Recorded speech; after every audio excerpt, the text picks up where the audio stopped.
ज्ञान उधति अरु ज्ञान घन सदगुरु शंकर रो नमो नमो बहुवारही सकल सपूजन हो।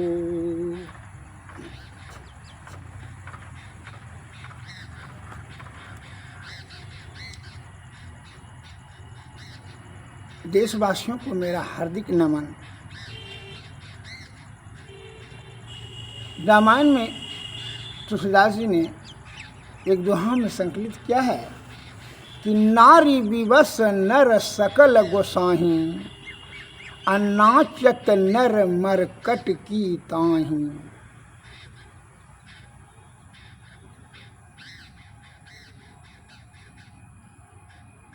अर्थात नारी के विवश में होकर के, आसक्ति में आकर के मनुष्य की, सज्जनों की जो है बुद्धि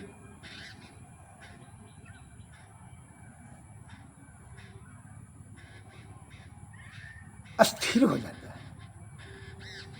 वह अपना काम करना, बुद्धि अपने ज्ञान बुद्धि से काम नहीं करके, बहुत से सज्जन ऐसे हैं कि आसक्ति के कारण से अपनी स्त्री, जिससे कि उनको आसक्ति है, अनावश्यक आसक्ति, अत्यंत सर्वित वर्गी, अभी जिसको कहते हैं कि बहुत ज़्यादा, हद से ज़्यादा प्यार, उसी को संत महात्मा लोग अनावश्यक आसक्ति कहते हैं। उसमें पढ़ करके अपने ज्ञान से काम करके नहीं, बल्कि उनके ज्ञान का अमल करते हैं, जिसके कारण से उसका जो है नाश निश्चित हो जाता है।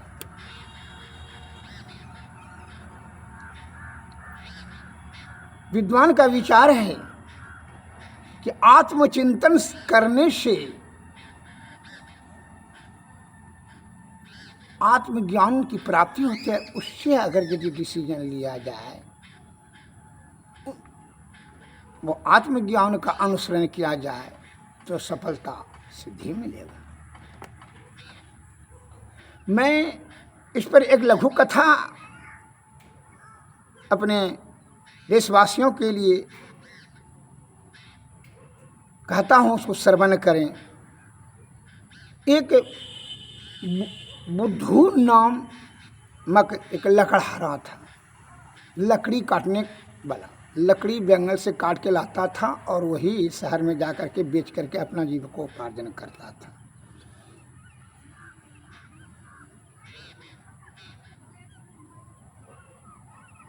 और बाकी बात जो है, चरखा भी चलाता था, जो कि कपड़ा कुछ बुनता था। दोनों जीव मिल करके इसी प्रकार जो है दोनों का जीविकोपार्जन हो रहा था, अपना परिवार भरण पोषण कर रहा था। उनकी पत्नी बड़ा क्रोधी दिमाग की थी।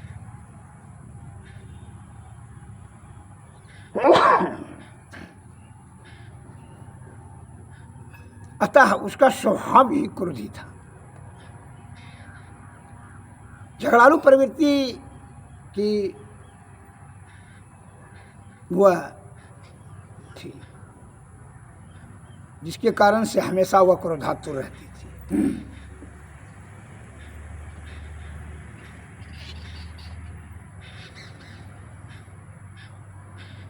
एक दिन ऐसा हुआ कि लकड़हारा जंगल गए लकड़ी काटने के लिए, तो जो वृक्ष काट रहा था उस वृक्ष से एक देवता प्रकट हुआ और उन्होंने कहा, हे बुद्धू राम, तुम जो है इस वृक्ष को मत काटो, जो तुमको वरदान मांगना है तो मांग लो, मैं वरदान तुमको दे देता हूँ, जो कि तुम्हारा गरीबी मिट जाएगा, जो मांगना है मांग लो, लेकिन इस वृक्ष को तुम छोड़ दो, इसलिए कि मैं इस वृक्ष पर वास करता हूँ। इस प्रकार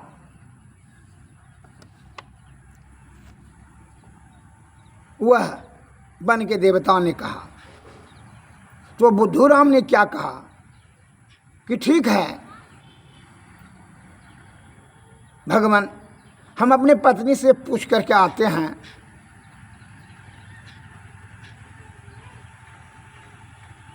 तो जो वो कहेगी तो ही मांगेंगे, क्योंकि जैसा तुम्हारा इच्छा है। किंतु देवता ने कहा अगर तुम अपने ज्ञान से मांगो, धन संपत्ति जो ही मांगना है अपने ज्ञान से मांगो, सुख समृद्धि। क्योंकि नहीं जो वो बात ठीक है, लेकिन कहते तो आप सही है, लेकिन जो है पत्नी से पूछ लेंगे तो बढ़िया। कहा है मोहन सा सब शोभन हारा, देखहि स्वप्न अनेक प्रकारा। मोह से आकृष्ट होकर के अनावश्यक जो आसक्ति उत्पन्न हो जाती है, अपनी उसकी सूझबूझ छिन्न हो जाती है, अर्थात अंधा प्रेम। संत महात्मा लोग बताते हैं कि लोभाकृष्ट अर्थात विषया आसक्त होकर के किसी भी बिंदु पर, विचार बिंदु पर निर्णय करना उचित नहीं होता, उसका परिणाम बड़ा दुखद होता है।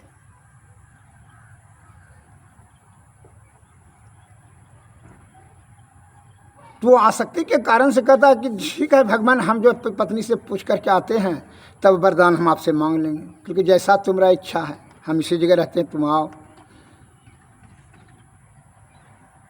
तो बुद्धूराम बहुत तेजी से घर की ओर चले। तो रास्ते में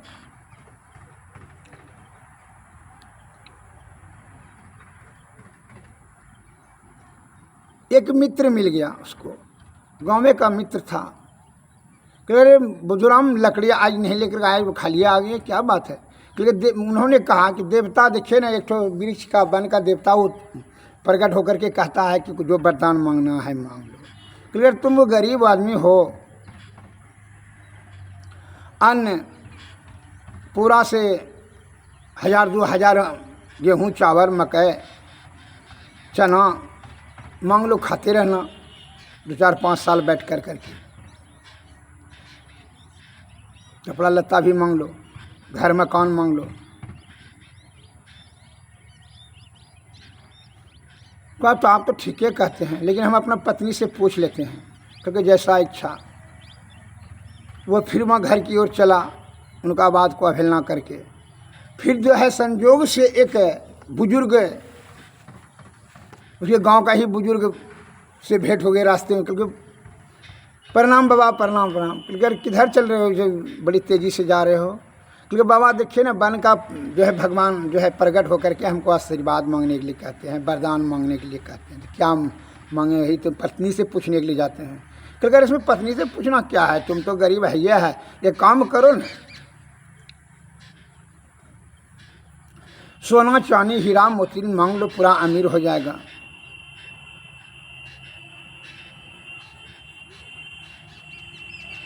कहने वाली बात तो ठीक है बोलते हैं।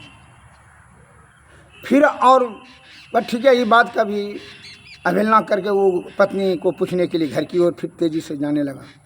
संजोग की बात है कि एक जो है साधु से भेंट हो गया। अब साधु महाराज ने कहता है प्रणाम बाबा, प्रणाम बाबा। साधु ने कहा बोलो बच्चा क्या? क्योंकि हम देखिए ना ऐसे ऐसे बात है जो कि वन का देवता प्रकट होकर कहते हैं हमको वरदान मांग ली, क्योंकि उनसे ज्ञान मांग लो,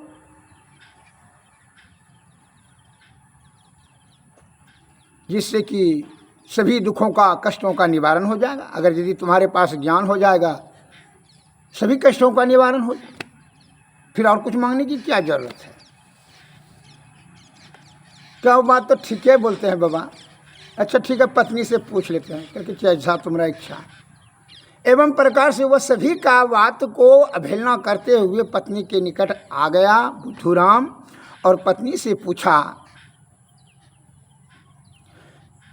कि देखो एक वन का देवता प्रकट होकर के हमको वरदान मांगने लिए कहते हैं।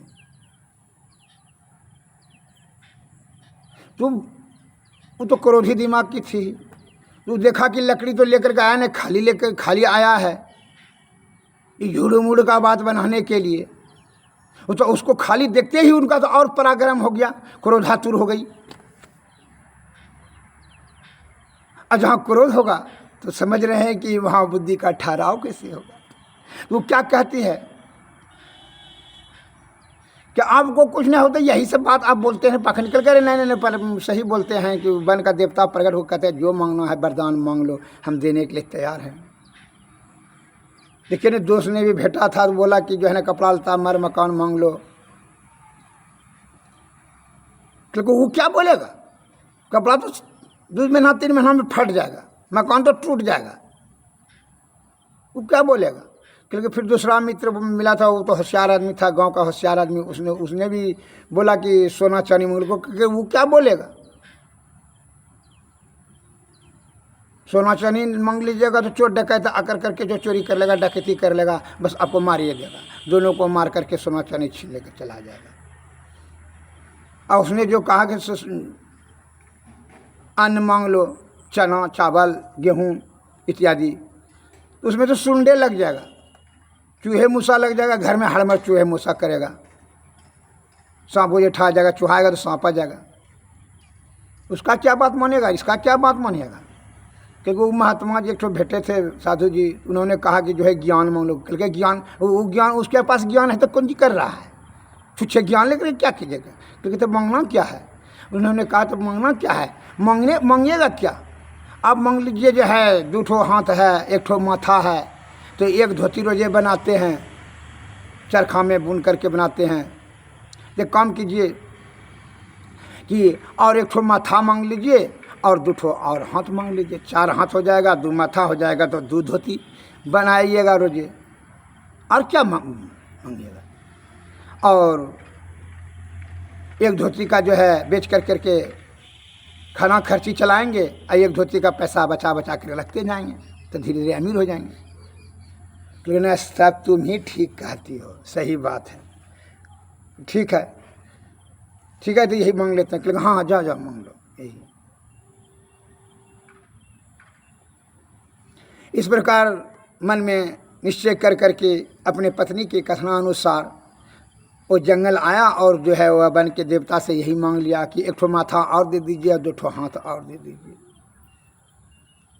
क्योंकि यही पत्नी ने सलाह दिया, क्योंकि जी आपको देना है तो यही दीजिए, क्योंकि और दूसरा कोई सलाह उला नहीं दिया, कोई विद्वान ने, क्योंकि नहीं विद्वान छोड़िए, आप जो है ना जो देना है तो आपको देना है तो यही दीजिए, क्योंकि मस्त जैसा कहो। वो देवता ने आशीर्वाद दे दिए, 2 हाथ हो गया तुरंत तत्काल, 1 माथा हो गया, वो तो भूत के तरफ दिखाई पड़ने लगा कि शैतान की तरह, तो कोई नया जीव है। वह जैसे जंगल से निकल रहा था तो गांव के पशु पक्षी उसको जो है उस पर अटैक करने लगा, और जब जैसे गांव की तरफ आया तो मनुष्य ने, गांव वाला ग्रामीणों ने उनको सोचा कि यह जो कोई नया जीव है इधर गांव के और आया है, कोई राक्षस है कि क्या भूत है या राक्षस है, ये शैतान है क्या है। बस सब ने घेर कर करके कि तो भारी नुकसान कर देगा गांव में, ऐसा समझ कर करके सभी ने लाठी भाला से मारते मारते मार ही दिया। हे हमारे देश के प्यारे सज्जनों, मेरा कहने का तात्पर्य है, यह कहानी से यह प्रेरणा मिलती है, शिक्षा प्राप्त होती है कि क्या करना चाहिए। निम्न बुद्धि क्षुद्र बुद्धि वाले जो क्रोधातुर में है, लोभाकृष्ट है, कामातुर है, ईर्ष्याग्रस्त है, दुष्ट प्रवृत्ति का है, जिसका प्रवृत्ति दुर्व्यसन है, जिसका प्रवृत्ति अधपतन की ओर चली गई है, ऐसे सब सज्जन का शब्द कभी कदापि नहीं मानना चाहिए, अमल नहीं करना चाहिए, क्योंकि इससे बहुत भारी नुकसान होगा, अर्थात जीवन का ही अंत हो जाएगा। अतः इसलिए अपना विवेक से कोई भी कार्य करना चाहिए। जैसे हमारे आधुनिक प्रचारक गण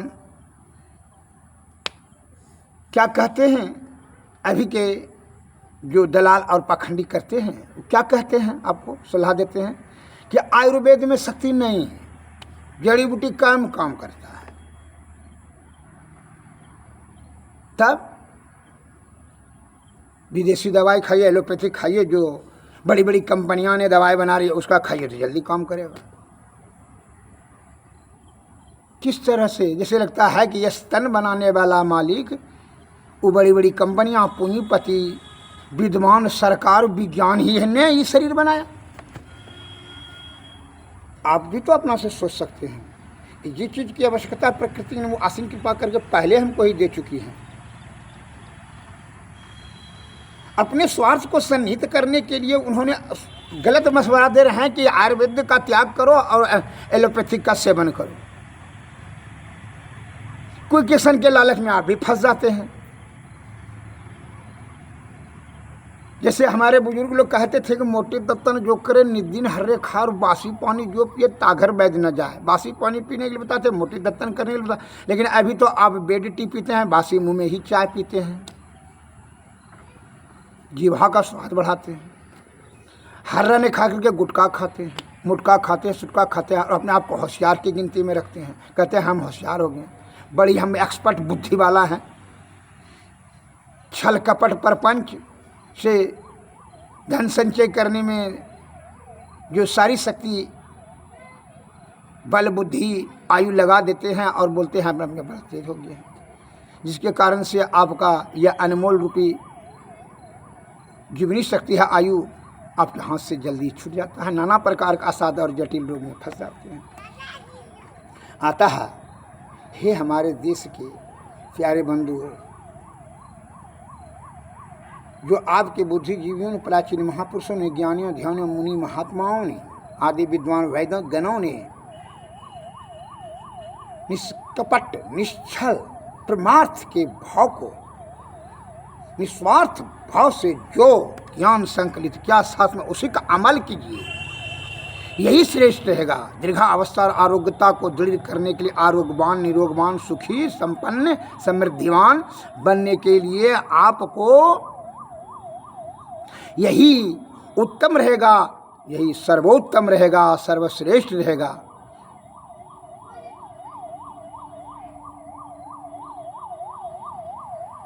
अभी के मस्तिष्क में पहले था, आज से 100 वर्ष पहले बहुत से है, हद से 90% ऐसा था कि स्वस्थवान रहना चाहिए, बेटा मेरा पालमान होना चाहिए।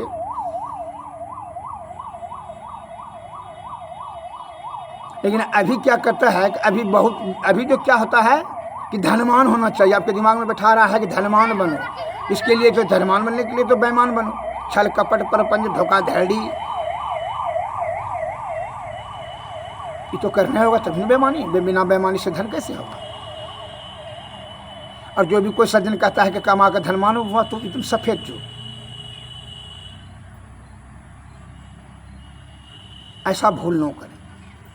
धन का संबंध, राज वल्लभ भाई पटेल का, धन का संबंध है बेईमानी से और ज्ञान का संबंध अध्ययन से, बल का संबंध है व्यायाम से। बिना बेईमानी से धनवान नहीं होगा, बिना अध्ययन से विद्वान नहीं होगा और बिना व्यायाम से बलवान नहीं होगा।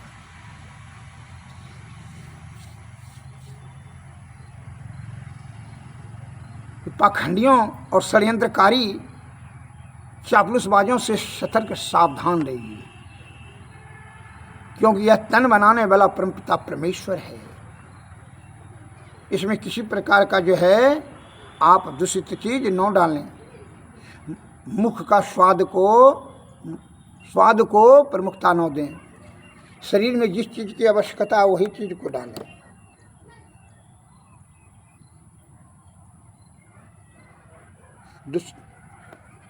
अतः मैं देशवासियों से निवेदन करना चाहता हूँ कि आयुर्वेद श्रेष्ठ, सर्वोपरि, सर्वोत्तम है। आयुर्वेद के महान प्रवर्तक भगवान धन्वंतरी साहब ने कहा है। अतः इसका परित्याग करके हम अल्पायुमान रोगाग्रस्त शारीरिक दृष्टि से दुर्बल होते चले जा रहे हैं। इसका परित्याग किसी भी स्थिति में, हमारा आयुर्वेद हमारी माता है, प्रकृति द्वारा बनाई बड़ी महाऔषधि है, इसका अमल करें। और दूसरे पार्ट में मैं आपको रोग के बारे में बताएंगे। जिन सज्जन को और किसी प्रकार का रोग के बारे में पूछने का इच्छा है तो बताओ, प्रश्न करें, पूछें, बताएं। जैसे किसी को साधारण खांसी हो जाए, उसके लिए मैं दवाई बता देता हूँ। साधारण जिसको खांसी हो जाए, कफ हो जाए, कफ सूख जाए, तो क्या कीजिएगा? आग का फूल को 1 किलो लाइए और उसको सुखा, 2-3 दिन सुखा के एक मिट्टी का कुड़ियाम दे दीजिए, उसमें पाभर सुहागा दे दीजिए, 200 गोठा के बीच में आगिन लगा दीजिए। वो जब जल कर राख हो जाएगा, वो भस्म को निकाल लीजिए और वही भस्म में आप सौंठ, मरीच, पीपल, जायफल, लौंग 50-50 ग्राम ला करके कूट करके उसे मिला दो भस्म में, आँख वाला फूल वाला भस्म में।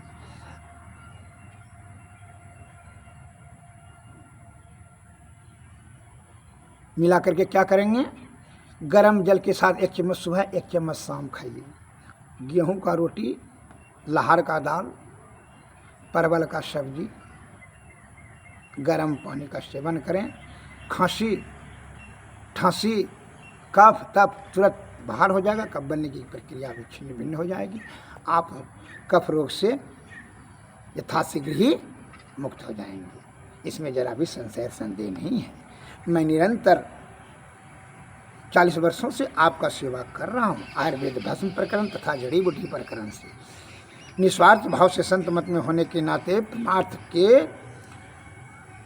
बात को ध्यान में रख कर करके यह ज्ञान में प्रसारण करने हेतु फैला रहा हूँ। मैं दुनिया छोड़ने से पहले मैं अपना ज्ञान को छोड़ देना चाहता हूँ कि हमारा देश का वासी इससे लाभ उठावे। मैं इशारा नहीं कर रहा हूँ, समझा नहीं रहा हूँ, इशारा करो, अंकुश दे रहा हूँ कि आप अपने महापुरुषों की संकलित किया गया जो है शास्त्र में जो ज्ञान को सन्निहित किया, आप पढ़ कर करके समझ कर करके अपने से अवधि बना करके अमल करें और लाभ प्राप्त करें। यही हमारी हार्दिक इच्छा है। और दूसरे पाठ में ये सेवा करेंगे। जय भारत, जय हिंद।